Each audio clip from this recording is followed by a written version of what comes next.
तथा कृपयाविष्टम् अश्रुपूर्णाकुलेक्षणम् विषीदन्तमिदं वाक्यमुवाच मधुसूदनः।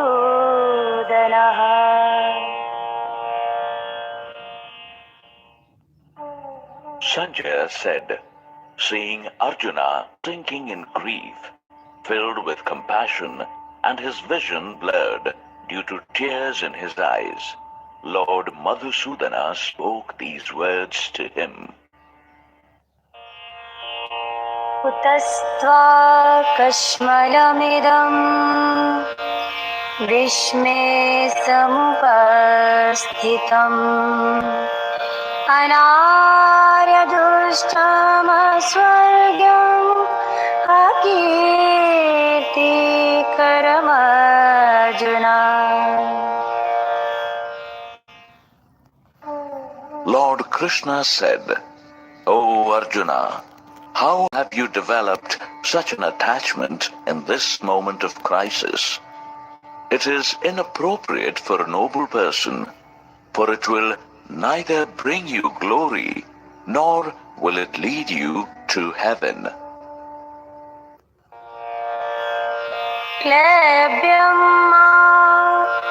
क्लेब्यमास्मागमः Partha नैतत्त्वयोपपद्यते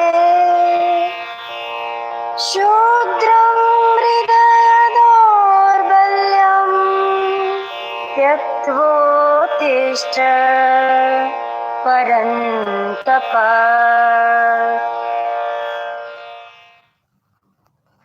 O Partha, don't be a coward.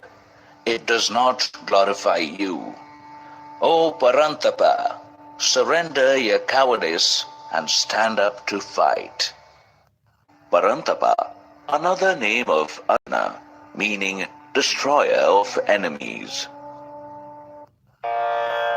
कथं भीष्ममहं संख्ये द्रोणं च Madhusudana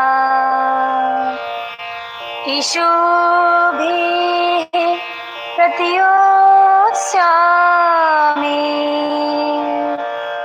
पूजार्हा वरिसूदना। Arjuna said, O Madhusudana, how will I use my arrows to fight against Bhishma and Drona in the battlefield? O Arisudana, both of them are worth worshipping. Arisudana, another name of Lord Krishna, meaning destroyer of foes. गुरून् हत्वा हि महानुभावान् श्रेयो भोक्तुं भैक्षमपीह लोके हत्वार्थकामांस्तु गुरूनिहैव भुञ्जीय भोगान् हृदिर्प्रदेशधाम्।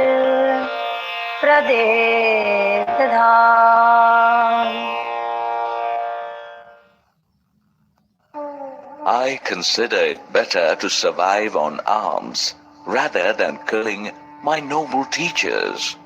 If I kill them, all my enjoyments of wealth and fulfilled desires in this world will be stained with their blood. न चेतद्विद्मः कतरन्नो गरीयो यद्वा जयेम यदि वा नो जयेयुः यानेव हत्वा न जिजीविषामः ते अवस्थिताः प्रमुखे धार्तराष्ट्राः.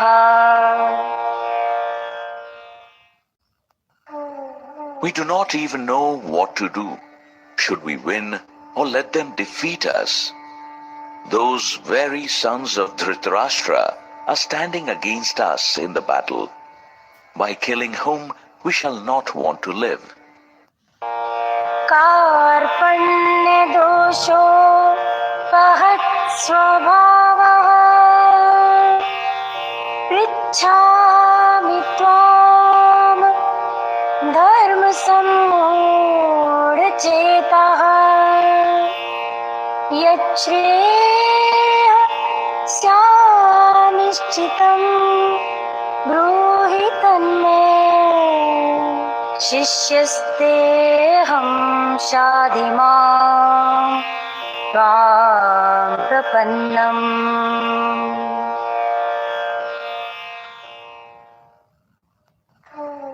I feel helpless and full of compassion, and I am confused about what my duty is.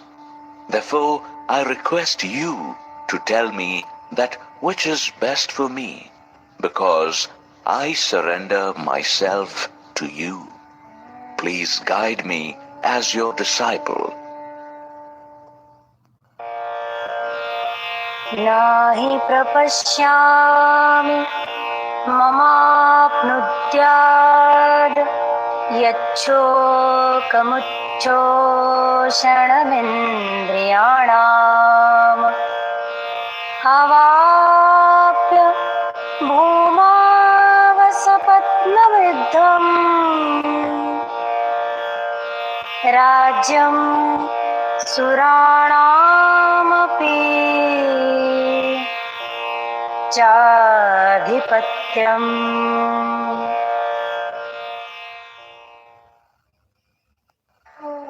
Even if I achieve a prosperous and an incomparable kingship on the earth and win over the gods in the heaven, then also it would not take away the sorrow that burns up my senses.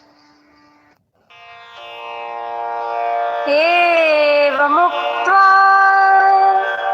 ऋषिकेशं गुडाकेशः परन्तप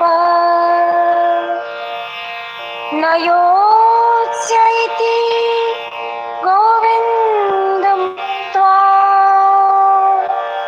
तूष्णीं बभूवः.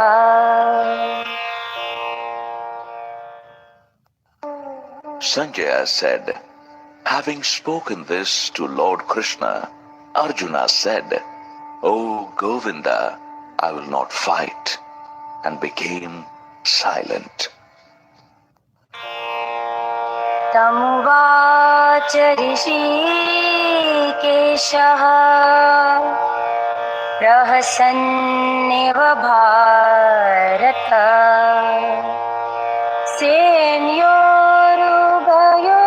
सेनयोरुभयोर्मध्ये विषिदन्तमिदं वचः. O descendant of Bharata, Dhritarashtra, then with a gracious smile, Lord Rishikesha spoke these words to Arjuna, who was depressed in the center of the two armies. Rishikesha, another name of Lord Krishna, meaning the Lord of the senses. अशोच्यानन्वशोचस्त्वं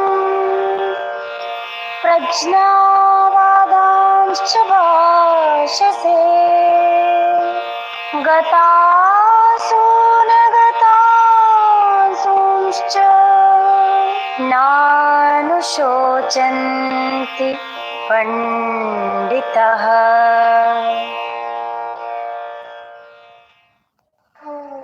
Lord Krishna said, you grieve for those who are not worth being grieved for, and yet you speak like a wise man.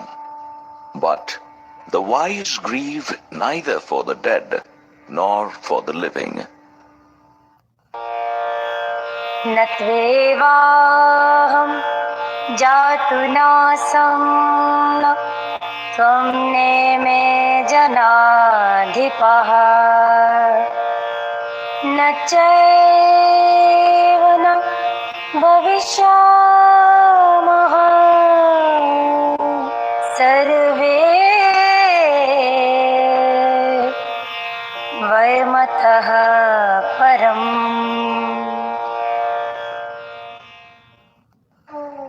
There was never a time in the past when I, you, or these kingsmen did not exist, and nor will there be any time in future when all of us shall not exist.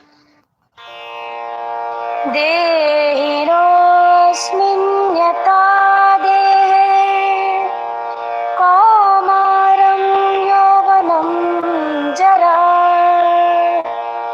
तथा देहान्तरप्राप्तिर्धीरस्तत्र न मोह्यते.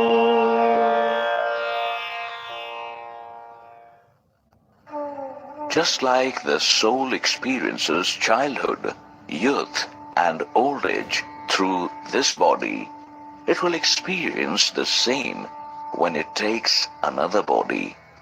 A wise man does not get affected by this. मात्रा स्पर्शास्तु कौन्तेय शीतोष्ण सुखदुःखदा आगामपायिनो नित्यांस्तां स्थितिक्षस्व भारत.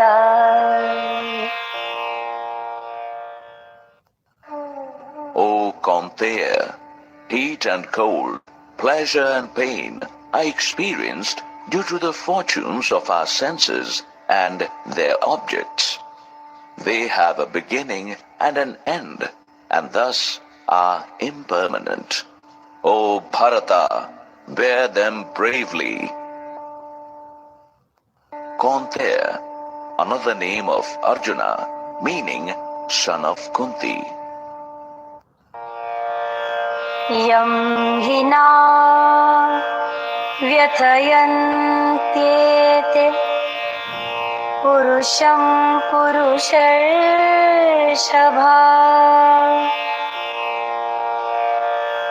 समदुःखसुखं धीरं सोऽमृतत्वाय कल्पते. O Purusharshobha, the wise who remains unaffected by circumstances and accepts pleasure and pain with equanimity is worth of immortality. Purusharshobha, another name of Arjuna, meaning the superior among men. नासतो विद्यते भावो न भावो विद्यते सतः उभयोरपि दृष्टोऽन्तस्तन्योस्तत्त्वदर्शिभिः. The untruth doesn't have a permanent existence. There is no dearth of truth which is permanent. The reality of these two has been realized by the wise. अविनाशी तु तद्विद्धि येन सर्वमिदं ततं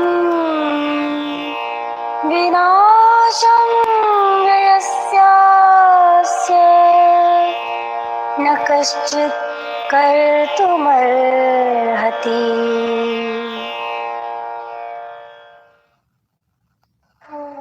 You should know This indestructible consciousness, which is all pervasive, nothing can destroy it.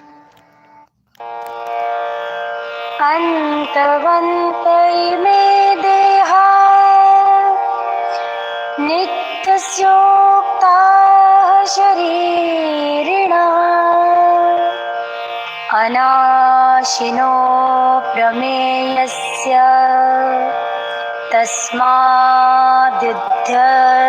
Bharata.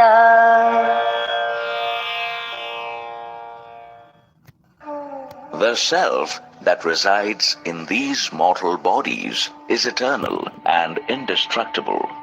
The body is destructible. Therefore, O Bharata, you fight. येनं वेत्ति हन्तारम्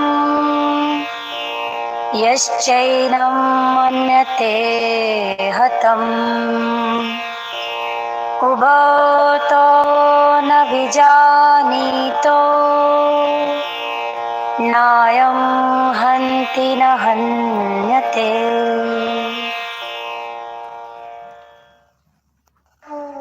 He who thinks that the soul kills and he who thinks of it as dead are both ignorant. The soul neither kills nor does it ever die. न जायते म्रियते वा कदाचित् नायं भूत्वा भविता वा न भूयः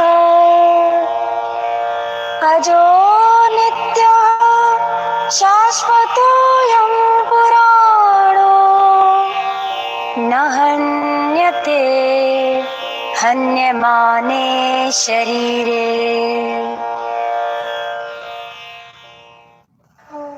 The soul is never born, nor does it ever die. After coming into existence, it never ceases to be again. It is unborn, eternal, everlasting, and most ancient. It never dies, even if the body is dead.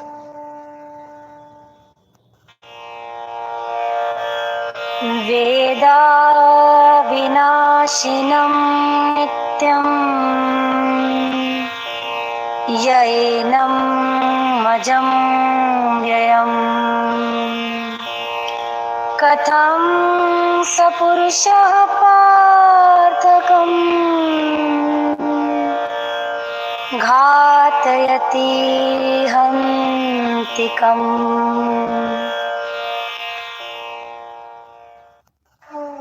O Partha, the one who knows the soul as indestructible, immortal, unborn, and unchanging, how can he kill or cause someone's killing?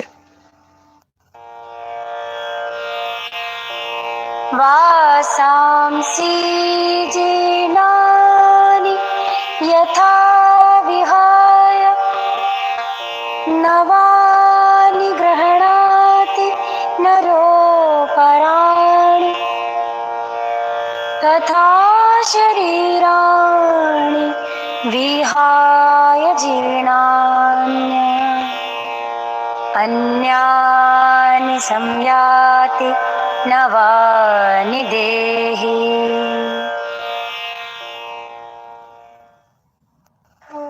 Just like a man discards his worn-out robes and puts on the new ones, similarly, the soul throws off its worn-out body and enters a new, fresh one. नैनं छिन्दन्ति शस्त्राणि नैनं दहति पावकः न चैनं क्लेदयन्त्यापो न शोष्यति मारुतः.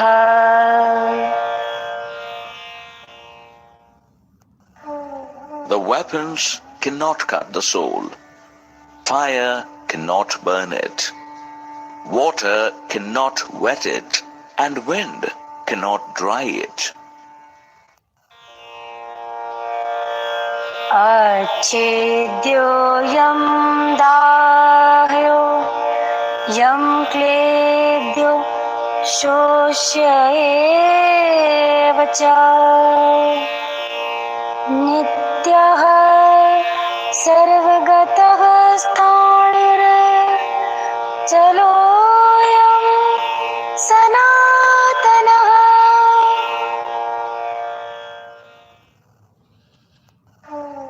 The soul cannot be cut, burnt, wetted, or dried up.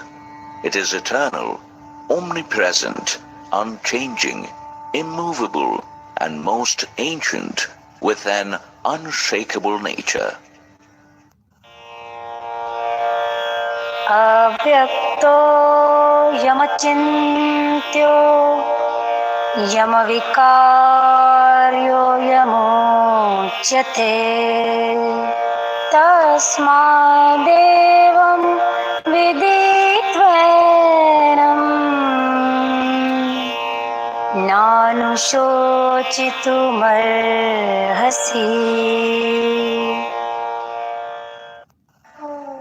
The soul is said to be unmanifested, unimaginable, and unchangeable.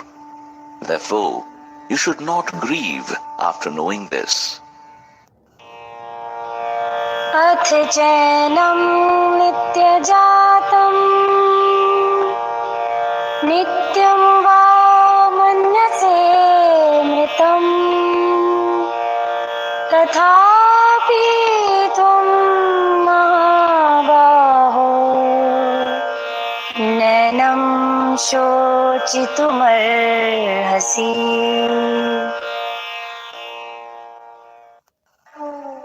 O Mahabaho, if you think of the soul as constantly being born and constantly dying, even then you should not grieve. Mahabaho, another name of Arjuna, meaning the mighty armed one. जातस्य हि ध्रुवो मृत्युर्ध्रुवं जन्म मृतस्य च तस्मादपरिहार्येऽर्थे न त्वं शोचितुमर्हसि.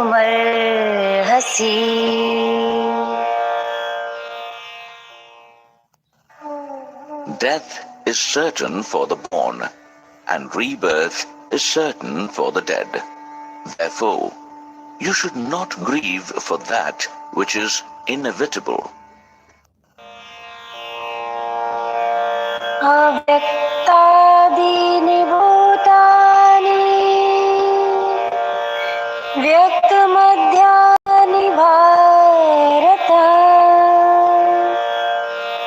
अव्यक्तनिधनान्येव तत्र का परिदेवना.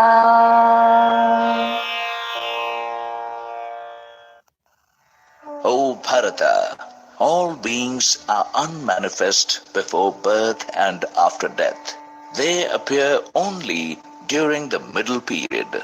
So what is there to grieve about in this? आश्चर्यवत् पश्यति कश्चिदेनम् आश्चर्यवद् वदति तथैव चान्यः आश्चर्यवच्चैनमन्यः शृणोति श्रुत्वापयेनं वेद न चैव कश्चित्. Some people see the soul as a wonder. Some describe it as a wonder, and some hear it as a wonder. But even after hearing of it, no one is able to understand it. देहि नित्यं वध्योऽयं देहे सर्वस्य भाई भारत तस्मात् सर्वाणि भूतानि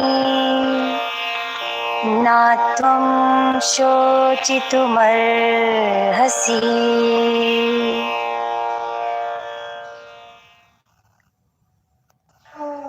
O Bharata, the soul dwelling in this body is eternal and can never be killed. Therefore, you do not grieve for anybody. स्वधर्ममपि चावेक्षण विकम्पितुमर्हसि. धर्मयाद्धि युद्धात् श्रेयोऽन्यक्षत्रियस्य न भेद्यते. Therefore, considering your own duty, you should not be hesitant to fight, because there is nothing greater than a righteous battle for a Kshatriya, warrior. यदृच्छया चोपपन्नम् स्वर्गद्वारमपावृतम् सुखिनः क्षत्रियः पार्थ लभन्ते युद्धमीदृशम्. O Partha, those Kshatriyas are blessed who get an opportunity to fight such a battle that is an open door to heaven. अथ चेत्त्वमिमं धर्मयं सङ्ग्रामं न करिष्यसि ततः स्वधर्मं कीर्तिं च हित्वा पापं वाप्स्यसि.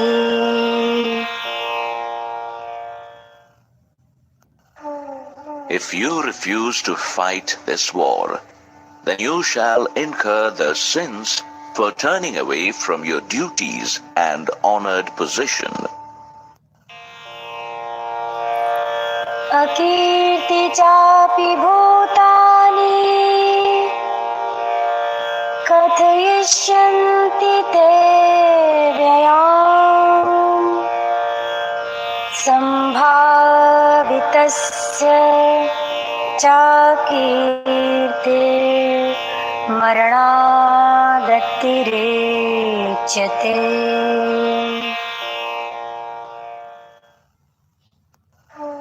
People will talk about your infamy. For a respectable man, infamy is worse than death.